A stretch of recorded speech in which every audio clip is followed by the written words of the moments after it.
Hi, welcome to the Resources Roadhouse. I'm Wally Graham.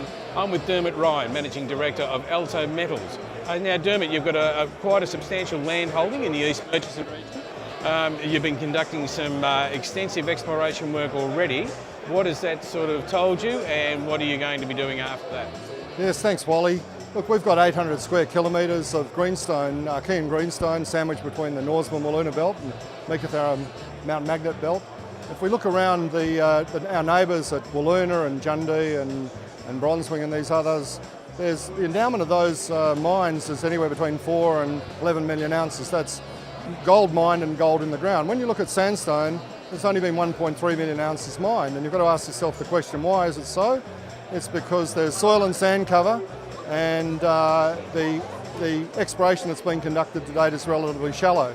So what we've done is come in and we've flown detailed magnetics, we've done soil sampling, and we've identified a number of targets that we've been doing air core drilling in the last few months. The next phase is to go into a substantial RC drilling, turn these into resources and reserves, and hopefully get into the mining business before too long. All right, so we can wait and see that your sandstone project, that is going to end up being, hopefully, as you just said, a substantial sort of gold project on its own.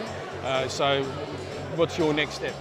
At the moment, we've applied for a mining lease application over a place called Indomitable, which is down on the Menzies Road, about 20 k's or 15, 20 k's south of Sandstone. We've got a resource estimation process underway with a consultant, Dr. Spero Karas, and we're doing an internal scoping study to look at the economics of mining some of these shallow oxide and primary gold deposits that we found. And as we know that the gold didn't fall out of the sky, the oxide resources generally fit on primary sulphide resources. We haven't done the deep drilling there. We're looking down around about 50 to 100 metres at the present time, which is where our budget lies. But the potential at depth is great. Yeah, good. And so, I mean, you've got no shortage of targets. You know, the exploration you've done so far is, you've got plenty to look at. Yes.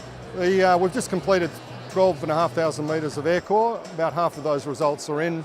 We've also completed 3,000 soil samples. And what we found is that the major known deposits that have been mined, like Arroya and Hacks, which were mined 100 years ago, they had surface anomalies that the old timers found and mined them.